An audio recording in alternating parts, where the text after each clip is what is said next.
Assalamualaikum warahmatullahi wabarakatuh. Alhamdulillahirabbil alamin. Puji nasta'inu ala nabiyyil karim. Wassalatu wassalamu ala sayyidina Maulana Muhammadin wa ala alihi wa sahbihi ajma'in. Pada Bapak Ibu semuanya yang saya hormati, yang saya muliakan, alhamdulillahirabbil alamin, pada pagi hari ini kita bisa berjumpa kembali untuk bersama-sama mengaji tafsir Al-Qur'an meskipun di temani oleh kritik-kritik hujan. Saya tangan itu waras ini, tapi insya Allah semakin banyak tantangan yang kita lalui, semakin banyak rintangan yang kita hadapi, pahala yang kita terima pasti lebih banyak. Karena ada hadis itu dikatakan al-ajru bikathrika, ganjaran itu sesuai dengan kadar kesusahan yang kita terima. Jadi semakin susah tapi kita tetap mau beribadah, itu ganjarannya lebih besar daripada yang tanpa kesusahan. Bapak-bapak Ibu semuanya, kita lanjutkan ngaji tafsir kita. Kita saat ini akan membahas bersama-sama berkaitan dengan surat Al-Ma'un. Mungkin kalau mushaf bisa dibuka.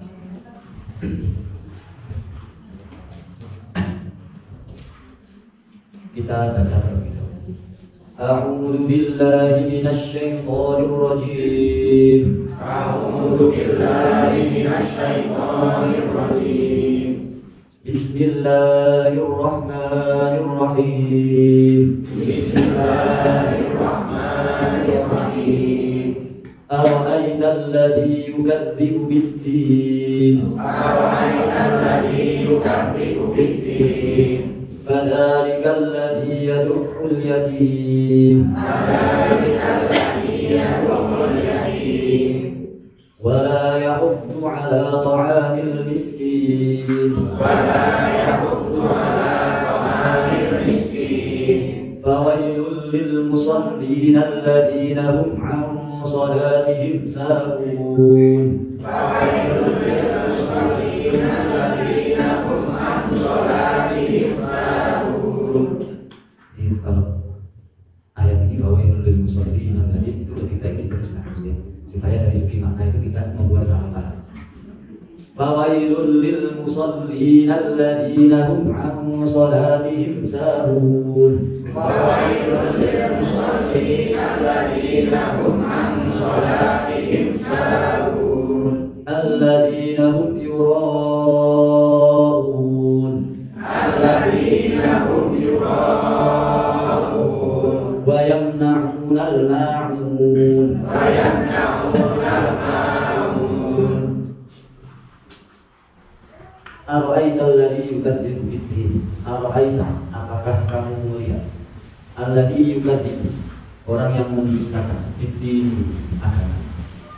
Kalau saudara, apakah kamu mengetahui orang yang mendustakan agama?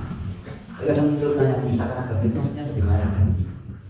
Tapi kalau dirinci lagi terjemahannya, sebenarnya yukadzibu juga orang yang tidak percaya, jadi ingkar, jadi tidak percaya dengan ajaran agama. Jadi misalkan dulu zaman Nabi kan banyak orang yang tidak percaya dengan Nabi. Misalkan saja seperti Abu Jahal, kemudian As bin Wa'il atau Walid bin Mughirah, jadi tidak mau percaya dengan Nabi. Dan yukadzibu bid-din itu orang yang tidak mau percaya dengan agama atau orang yang mengingkari agama. Nah, din itu dalam Quran bisa dimaknai agama. Misalkan ada ayat inna dina indallahil Islam, sesungguhnya agama di sisi Allah itu adalah Islam. Bisa juga dimaknai din itu hari pembalasan. Contohnya dalam surat Al-Fatihah, Maliki Yaumiddin, yang menguasai hari pembalasan. Nah, di sini ayat ini sebetulnya akan lebih enak kalau dimaknai din itu pembalasan. Ara'aital ladzi yukadzibu bid-din. Apakah kamu tahu orang yang mengingkari hari pembalasan? Jadi tidak percaya dengan adanya hari kiamat. Apa yang kita perbuat di dunia ini ya berarti di dunia ini orang yang muncul begini. Jadi tidak percaya adanya ganjaran, tidak percaya adanya surga, tidak percaya adanya. Nah itu berarti yukadzibu bid-din. Nah surat ini dulu ketika turun itu barengi dengan peristiwa yang dilakukan oleh beberapa musuh Nabi yang saya sebutkan tadi. Ada yang mengatakan itu As bin Wa'il, ada yang mengatakan itu Walid bin Mughirah. Nah, zaman dulu ya, Abu Jahal dan kawan-kawan ini punya agenda mingguan. Apa itu kalau tiap minggu mayoran? Saat ini mayoran pesta. Nah, pesta. Kan kaya punya unta itu banyak. Sehingga tiap seminggu sekali itu nyembelih unta. Wah, setelah disembelih terus dibuat makan. Nah, setelah nyembelih, ya mesti nopo jenenge keleti dan macam-macam sudah daging. Itu ada anak yatim. Itu mau minta. Nah, sama Abu Jahal itu nggak dikasih. Daging itu enggak. Bahkan anak yatim dihina, kemudian uring-uring diulang-ulang terus diusir. Nah, pikirannya Abu Jahal, ya, nggak ada untungnya saya berikan ke anak yatim. Orang yatim nggak duit, tidak punya harta, tidak punya ayah, macam-macam. Tidak ada untung rugi kalau saya itu ngasih ke anak. Beda kalau daging ini kemudian saya buat mayoran dengan kawan-kawan saya. Saat ini saya beri mereka, besok kemudian bisa gantian beri ke saya. Itu pikirannya Abu Jahal. Nah, maka kemudian turun ayat al-ayat al-ladzi juga. Anak Abu Jahal, Walid bin Mughirah, kemudian yang lain sunat itu tidak percaya dengan hari kiamat. Sehingga pikiran mereka tidak mau memberikan kepada anak yatim juga. Nah, itu sebab turunnya. Yang minggu padahal sudah mayoran daging unta, tapi diminta sedikit saja kemudian tidak mau. Nah, ini mengajarkan juga ke kita seperti ini. Mayoran itu jadi apik mobil. Mayoran ada tombol separuh kan, tapi kadang kalau kita tidak memperhatikan, ini kan bisa kan sodako. Kalau sodako itu kita tidak terlalu memperhatikan kebutuhan yang kita sodako. Untuk yang kita sodako itu sebenarnya tidak terlalu butuh. Itu kan mereka juga tidak banyak. Itu misalnya Abu Jahal, mayoran nah, gitu. Tapi mayorannya itu diberikan kepada orang-orang yang sudah mampu. Wah, padahal di sana ada banyak orang lain yang lebih mampu. Nah, sehingga kalau kita sodako itu ya lihat kira-kira yang disodako itu bagaimana kondisi, betul-betul membutuhkan atau tidak. Nah, saya sebetulnya kalau di kampung kan banyak masih misalkan acara apa tahlilan atau macam itu. Kalau di itu kan dimakan, gitu. Kalau di itu kan makan. Nah, kalau zaman dulu pakai makan itu memang tepat sasaran. Gitu. Banyak orang dulu itu kan kesusahan dari makan. Makanya kalau misalkan ada orang bisa tahlilan atau habis syukuran itu bawa berkah. Itu mesti anak-anaknya di rumah itu kan nunggu, gitu. Nah, kalau tradisi itu dipertahankan, memberikannya itu lewat makanan, dipertahankan sampai sekarang, ini mesti baik, gitu. Bagaimana kok anak-anak sekarang itu, wes itu karyo ngelihat, kadang ada telur ada ikan aja bisa dimakan. Yang zaman saya beneran, orang bapaknya nonton berkatan, terus nunggu di sana, satu dulu. Kalau dulu itu nunggu sampai saat dulu, mungkin kadang terbuka, besok ini tetap di takut kalau saya nah, sehingga apa kemudian harus berubah supaya sasaran harus diganti mentah mau mentahnya kembali kok beras mau minum kok langsung duit kan lah mereka jadi diganti supaya tetap lah apa itu lagi apakah kalian tahu orang yang mengingkari dari pembahasan yang tidak percaya dengan hari kiamat padahal itu maka orang-orang tersebut itu adalah alladzi yad'u orang yang menghardik al-yatima anak-anak yatim. Yad'u itu artinya sebetulnya mendorong dengan keras. Mendorong dengan keras itu bisa lewat ucapan, bisa lewat tindakan. Nah, lewat ucapan berarti menghardik itu tadi, menyanyi. Kalau misalkan dengan perbuatan berarti dengan artinya penganiayaan. Kalau ada orang minta-minta, malah kemudian jadi berjoroke, malah dipukuli, itu ya itu. Nah, kalau al-yatim, anak yatim itu adalah anak yang ditinggal mati oleh bapaknya, ya. Sementara dia itu belum punya kemampuan untuk mencukupi kebutuhan dirinya sendiri. Itu al-yatim. Ya. Jadi orang yang tidak percaya dengan hari kiamat itu adalah orang yang menganiaya orang-orang yatim atau anak-anak yatim. Nah, kenapa al-yatim itu hanya terbatas pada kehilangan ayah? Ya, kok kehilangan ibu tidak ada masuk? Karena ya, umumnya ya, anak yang kehilangan ayahnya kalau zaman dulu ya, itu pasti kekurangan pelindung. Saya melindungi betul. Jadi orang misalnya dinyanyi kalau wong liya itu kan tidak ada yang memberi. Yang kedua tidak ada yang menafkahi kebutuhan, kebutuhan makan, kebutuhan minum dan yang lain-lain. Bagaimana orang itu yang bekerja itu kebanyakan adalah laki. Apalagi tradisi jahiliyah, misalkan ada seorang yang mati, maka anaknya yang masih kecil-kecil itu tidak bisa mewarisi. Kemudian perempuan itu juga tidak bisa mewarisi harta suaminya. Itu bayangkan. Misalkan ono yang lanang duit bojo hiji terus duit sama. Maka benda harta warisnya itu yang dikuasai oleh si bapaknya. Kalau enggak punya yang jadi bojo itu anaknya bojo itu. Dan sini makan apa? Kan betul-betul karena kalau tidak dapat harta waris. Maka kemudian agama Islam itu termasuk pembela haknya perempuan itu karena yang sebelumnya tidak bisa mewarisi terus bisa mewarisi gitu. Anak-anak yang sebelumnya tidak bisa mewarisi kemudian bisa jadi ahli waris. Ya, kita itu membela orang-orang yang lemah. Nah, maka kemudian ya, di sini yatim itu sebetulnya bisa dimaknai lebih luas. Lebih luas itu lebih luas itu bisa dimaknai yatim itu adalah perwakilan dari orang-orang yang lemah. Entah itu lemah secara ekonomi, entah itu lemah secara fisik. Jadi misalkan di lingkungan kita kok ada orang yang lemah fisiknya, tidak bisa jalan, tidak bisa mencari nafkah. Kok ada orang yang senengannya itu menghina orang hina, berarti termasuk dia dulu. Ya. Karena pada orang lemah tapi malah dihina. Kok ada misalkan orang yang punya keterbatasan ekonomi, lah malah dianiaya, itu termasuk dia dulu. Jadi yatim itu tidak terbatas kepada anak yatim saja, tapi semua orang yang punya lemah fisik, lemah ekonomi. Sehingga jangan kita terus yatim kan hanya anak yatim, tapi saling yatim orang pokoknya jangan sampai punya anggapan. Jadi yang pertama, ciri-ciri orang yang tidak percaya dengan dari pembatasan itu adalah suka menganiaya, suka menghati, suka menghina orang-orang yang lemah. Anggapannya wah mungkin orang lemah orang mungkin bisa balas mino aku. Tidak percaya besok itu ada di ya. Nah itu yang pertama. Kemudian wala yahudu dan tidak menganjurkan ala ta'amil miskin. Tidak menganjurkan memberi makan orang-orang miskin. Nah, coba diresapi lagi gitu. Wala yahudu ala ta'amil miskin. Tidak menganjurkan memberi makan orang-orang miskin. Menganjurkan saja tidak mau. Apalagi memberi. Jadi misalkan ngajak-ngajak kon melu lunan, ngajak-ngajak melu lunan untuk bantu orang yang lemah saja tidak mau, apalagi memberi. Nah kita itu kan misalkan orang langsung bantu langsung orang, sepenting melu ajak gitu.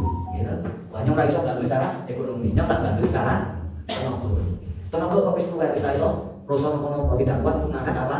Saya tak bantu dengan pikiran. Lagi dengan pikiran saja tidak, dengan perkataan saja tidak mau, apalagi dengan perbuatan. Nah ini saking nemenin orang yang tidak percaya dengan hal ini. Jadi ngajak-ngajak saja tidak. Nah, wala yahudu ala ta'amil. Jadi jangan dipahami sing ora itu kan sing dadi tandane orang yang menistakan agama kan orang yang tidak mau menganjurkan. Nah tidak memberikan berarti tidak termasuk boleh. Jadi menganjurkan saja tidak mau, apalagi mau tentu lebih tidak. Nah ini bagian pertama. Bagian pertama dari surat Al-Mulk yang menggambarkan ciri-ciri orang yang tidak percaya dari kiamat atau tidak percaya dengan ajaran agama. Dan semuanya itu dimensinya sosial. Dimensinya sosial. Nah, kemudian dijelaskan, kalau misalkan ada orang yang dimensi sosialnya yang berbeda, tapi dimensi dengan Allah, hubungan dengan Allahnya bagus, akan termasuk. Maka kemudian dijelaskan fawailul lil musallin. Fawailul, wail itu bisa dimaknai celaka. Jadi celaka itu macam-macam. Ya bisa di dunia, bisa di akhirat. Celaka di dunia misalkan ada orang sregep sholat tapi gak sregep bantu wong beliau. Jak, gotong royong ora tahu. Nah, terus akhirnya diomong, tombol ini termasuk fawailun di dunia. Lah, celaka di akhirat ya pasti akan dapat siksa di akhirat. Jadi fawailun itu bisa dimaknai celaka. Atau bisa dimaknai lebih khusus, fawailun itu adalah neraka wail. Fawailul lil musallin, maka neraka wail itu lil musallin untuk orang-orang yang sholat. Itu maknanya kalau dipotong di sini bacanya itu bahaya. Wah, sholat kok salah itu apa? Maka ayat-ayat seperti ini kalau tidak dipotong bacanya, ya itu membuat salah. Karena salah dari punya kata misalnya, kita Abu Nawas kan dulu itu sebelum tobat itu kan wong pinter tapi sering maksiat. Abu Nawas. Nah, nanti kan juga minuman keras. Lu kan terus di takut sampai komputer kok malah enggak minuman keras. Jawabannya orang kok aku enggak minuman keras. Mergo Quran iki fawaidul musholli. Ora mau fawaidul lil khawi. Jawabane kan neraka kabeh kan mesti ngomong sih. Orang sholat itu mendikon, itu untuk orang-orang yang suka minum. Kalau itu jawabannya, makanya bahaya kalau dipegang. Maka kemudian banyak ahli qiraat itu yang menanjukkan kalau baca ayat ini diteruskan dengan ayat setelahnya. Fawailul lil alladzina hum an sholatihim sahun.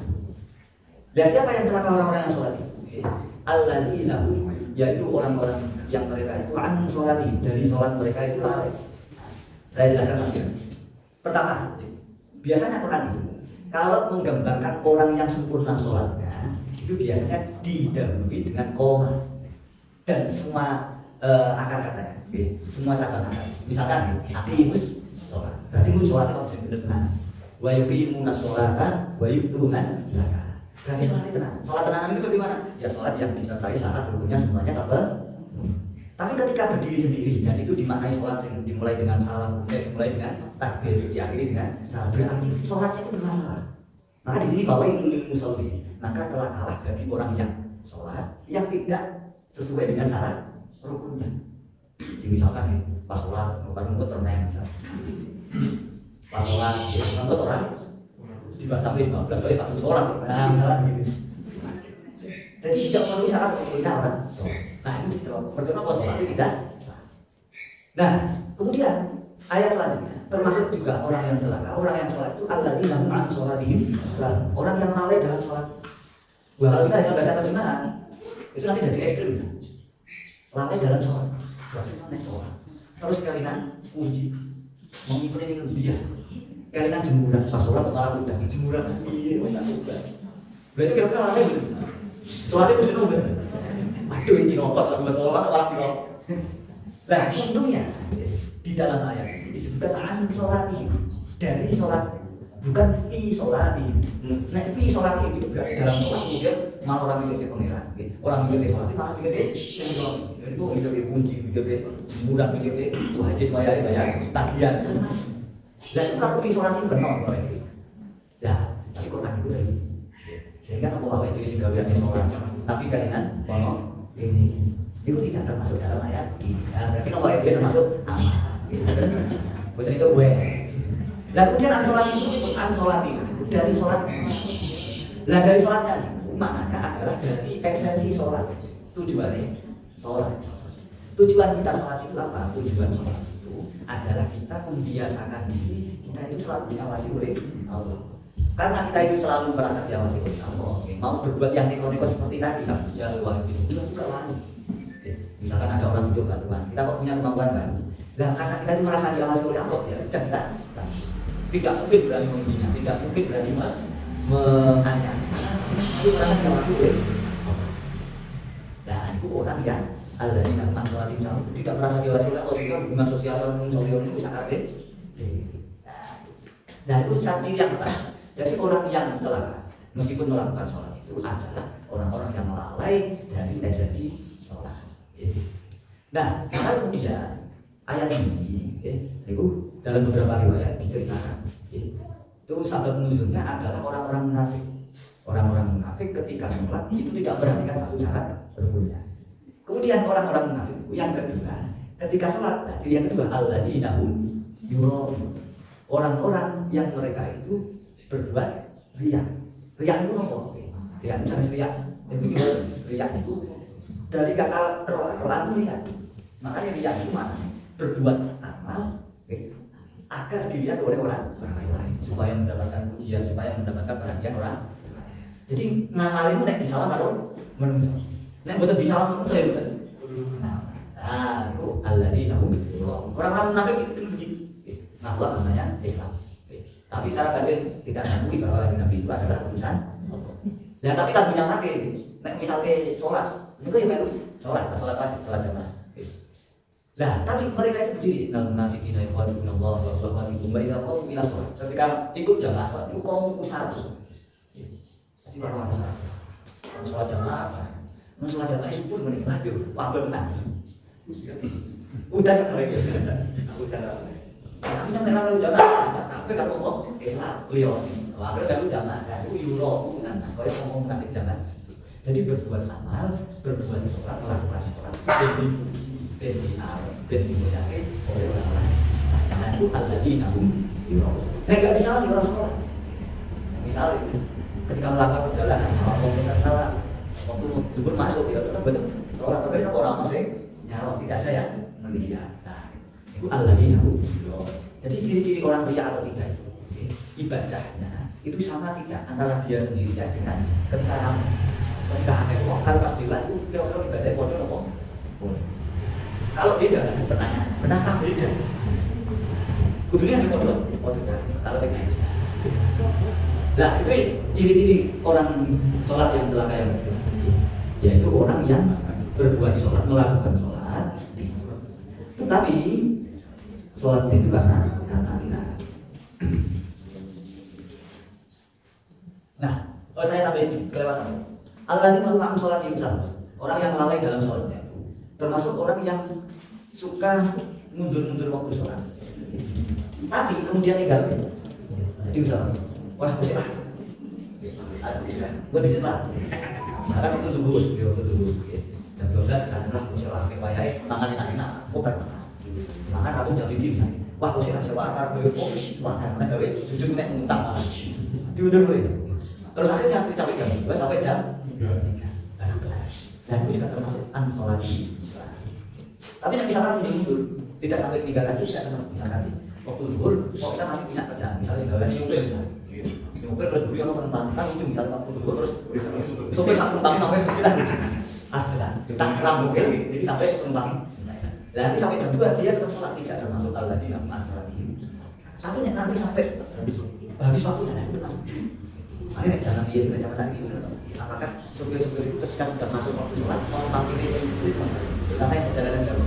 Kalau jalan dulu kan mampir itu pasti kalau udah numpak misalnya jalan itu kan misalnya duhur asar. Nanti kalau nggak di waktu duhurnya ya nanti mampir sama bisa.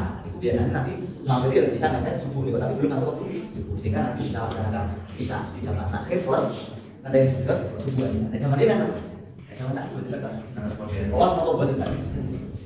Nah, alladzina hum an sholatihim sahun bisa di mana itu? Nah, terus kalau yang tadi, yang ayat-ayat pertama itu kan jelas bahwa apa yang telah diucapkan itu kan tidak percaya dengan dari dia, tidak percaya dengan Allah, tidak percaya dengan Nabi. Tapi untuk yang kategori yang kedua, mulai fawailul lil musallin dan seterusnya, ini kan orang-orang yang percaya pada hukum Islam, orang yang mau sholat adalah Islam. Dan hukumnya bagaimana?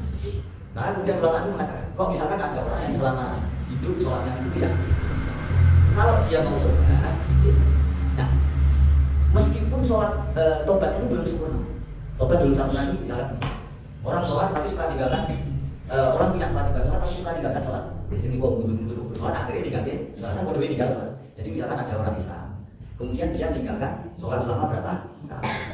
Kok belum tobat misalkan 20 tahun tinggal sholat. Tobatnya umur 60. Nah, jadinya tobat karena meninggalkan sholat itu kan harus ngobrol ganti dulu. Ketika meninggalkan sholat itu ada berapa? Lah ngobrol itu sempurna itu kan ya kalau ngobrolnya juga sempurna, hutang kan dibayar lunas. Misalkan dulu 20 tahun belum pernah sholat, nah, berarti terus sholat selama 20 tahun, terus sebanyak 20 tahun. Dipikir mau kali sholat itu 20 kali 365 kita dipakai kan? Dan itu harus didapatkan itu sempurna. Tapi kata ulama begini, misalkan ada orang yang lalai, itu pernah meninggalkan sholat selama sekian tahun, kemudian sholat kenapa dia meninggalkan sholat. Nah terus tobat, nah selama tobatnya dia sudah bisa ngomong Islam, tapi jentuh itu tidak tahu nih, sholat langsung praktek karena kan betul kuat boyon. Akhirnya sama kuning, dino ngomong bisa dulu, gitu betul ini. Ternyata belum sampai 1 tahun meninggal. Dan itu menurut ulama, meskipun hutang sholatnya belum terbayar sempurna, itu sudah diampuni. Meskipun kodoknya itu belum. Dan terus yang dapat nama kobel itu yang bagaimana? Yang sampai dia mati itu tidak mau tobat. Dan itu lain bisa masuk neraka. Tapi nanti misalnya memahami diri kami masih ya. Tapi ketika keluar itu sudah aman dari rokok. Meskipun dia hutang sholatnya masih ada. Kayak aku menanya dia itu, pengen ada belum kan kalau jadi wis. Gitu kan asuhan. Lah, Lalu yang terakhir, ciri-ciri orang sholat yang celaka adalah wayang nauna. Orang mau melakukan sholat, tapi wayang nauna adalah mencegah al-nauna. Al-naun itu bisa dimaknai satu barang-barang yang kecil, yang sedikit, remeh. Nah dalam beberapa kitab tafsir kalau saya dijalani, betul-betul kan, misalkan dimaknai jarum sih double jahit, utawa panci. Kalau Ibnu Abbas itu nafsiri al-ma'ruf itu salah satu bentuknya adalah ember. Ember mana? Nah, mencegah untuk memberikan barang-barang yang sedikit. Nah, ciri-ciri orang sholat tapi celaka. Jadi misalnya kita punya barang yang sebetulnya itu sudah tidak terlalu kita gunakan. Atau kalau kita beli lagi itu gampang banget. Misalnya jarum untuk jarum jahit itu 500 pun. Tapi ada orang yang butuh orang dikit. Padahal betul-betul. Misalkan ada tetangga kita mau masak tidak punya panci. Kita punya panci banyak di koleksi. Misalnya panci sing makin kita ono sing makin wan-wan. Lah kita punya banyak orang tahu di orang yang naiknya nih gini. Wong kita yang nunggu. Tuh. Lah itu bisa termasuk wayang nauna. Kita punya banyak baju. Padahal baju yang dibeli 5 tahun yang lalu itu kira-kira bisa jalan di mana. Kok sampai wis ora tahu itu ada misalkan di sana orang korban dia tidak punya bajunya sudah kita tidak mau kita bukan baju-baju yang sudah sering kita dan itu ya bisa kita masuk ke golongan dan itu yang nauna. Lah barang cilik gue lagi lu nek ngomongnya barang remeh saja tidak mau memberikan apalagi yang kita. Maka sebetulnya perlu kita inventarisir di barang-barang awal itu bisa pakai awal kita. Nah, insya Allah kalau kita sudah terbiasa menggunakan barang-barang yang kita anggap remeh, besok ketika ada waktu untuk memberikan barang yang kita merasa awal itu saya seperti itu betul. Nah kalau kita sudah mau memberikan barang yang masih kita senang, nah itu puncak gimana gitu. Nah ini dikatakan Quran itu di ayat yang lain karena biro hatta itu lima. Jadi kalian itu tidak akan memperoleh kebaikan yang sempurna sehingga kalian itu mau memberikan harta yang kalian cintai. Tapi kalau itu sama barang itu persoalannya biasa nih barang sing awal itu kan. Basic barang hasil miliar kayak gitu. Masuk kan kayak gitu.